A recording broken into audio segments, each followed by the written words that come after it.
Hey guys, this is Kat. Today I'll be comparing the one-step looper. I have the larger version, the 3.0 mm. And it looks like this. I've had this for a while and you can see it still looks pretty good. I've had it for over a year and I really like this tool. And these are my other pliers. These are steel pliers.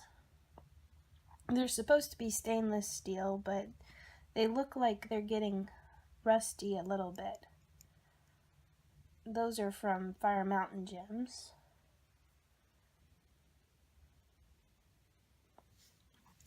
So the difference between these two pliers is this one's about $10 on Firemoutain.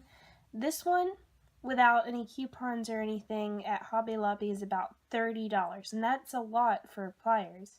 But to me, these were worth it, and I'm going to show you why when I show you these two projects.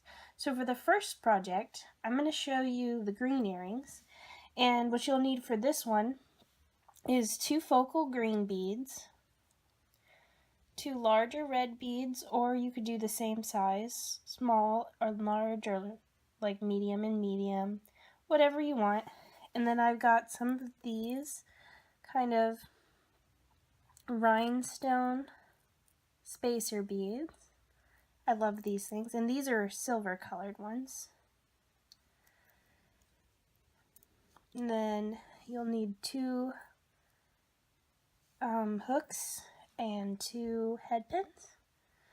And I also, for what I like, is to have a bead cap, and if you don't have a bead cap, it would be, if you're using glass beads and you have a large hole like this, you can use a smaller bead at the bottom instead of a end cap to keep it from falling off your head pin, because that can be really frustrating.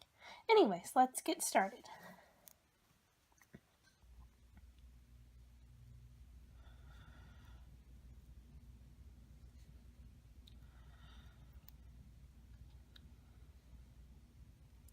So for this first project, just kind of layer your beads. I start with the larger red, and then I use the rhinestone bead, and then the center focal green bead, and then another rhinestone bead, and then finish with your smaller red bead, and you'll have something that looks like this.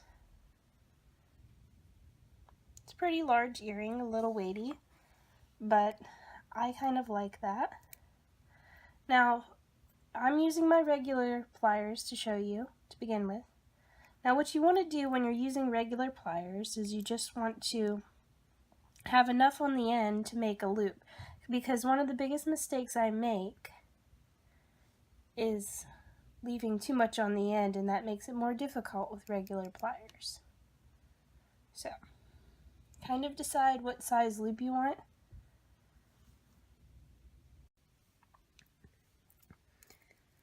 I think, sorry.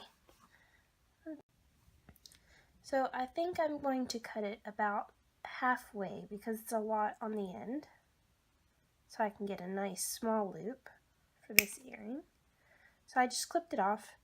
If you're like me, it kind of just goes flying, and I really don't know. I find them later. But if you have small children or something, make sure to pick it up right away. And then kind of bend around till you get a loop that you like. And then open it back up, and before you completely close it, while you're bending it, you want to get your ear hook on. And then you want to finish bending it back.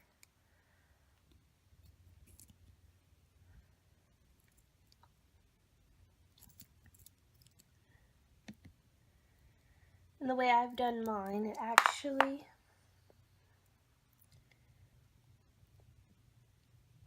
is finished inside the bead.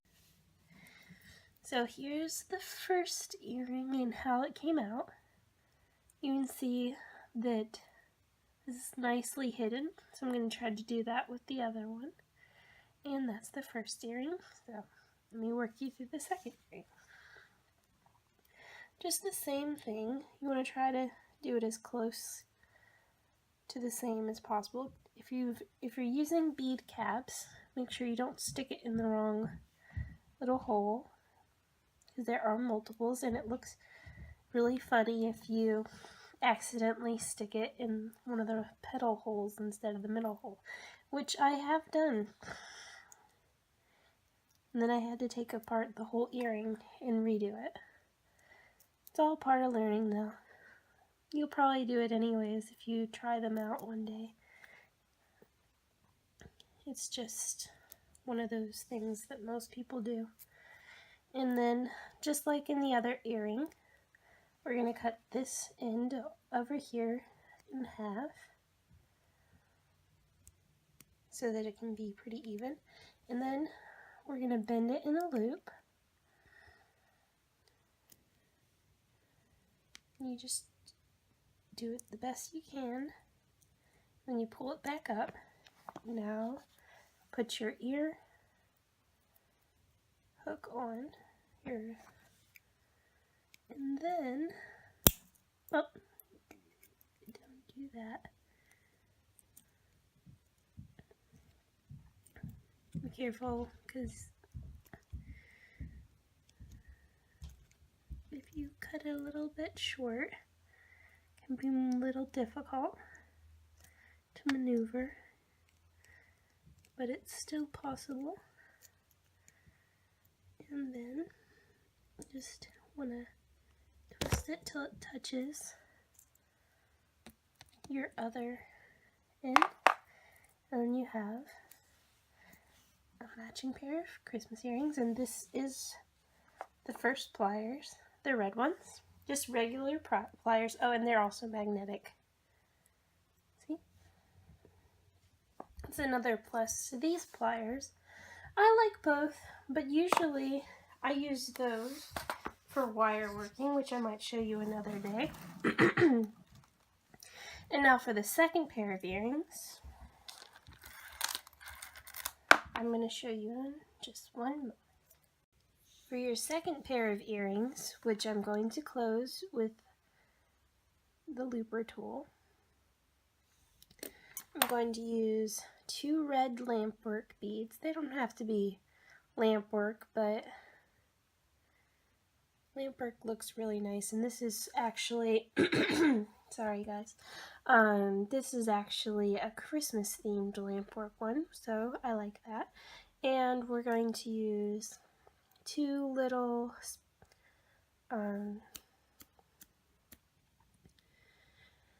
two bead caps. Sorry, I don't know why I lost my concentration. And then some little silver rondelles and a little bit larger green rondelles if you have them. If not, you can use silver of any type of beads. I've got several different kinds from Hobby Lobby that came together. And then for the green ones, you could use these type. I actually ordered these straight from China on eBay. So there's all types of places to get your beads. So I'm going to start with the bead cap, like on the other earrings. That way they're good to compare.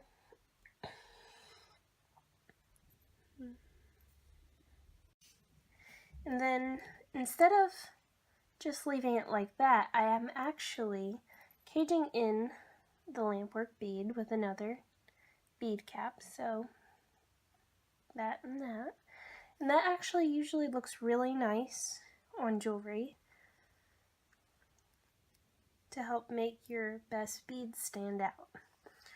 So if you're ever making an earring and you want something to stand out, like an expensive stone or a pearl or a nice lampwork bead, it's just a good idea to kind of frame it with some bead caps or other spacer beads.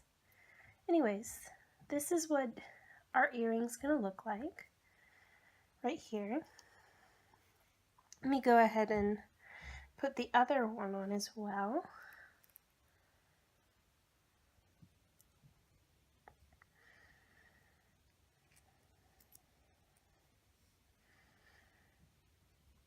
Now, looping with the regular pliers used to be a lot harder for me, so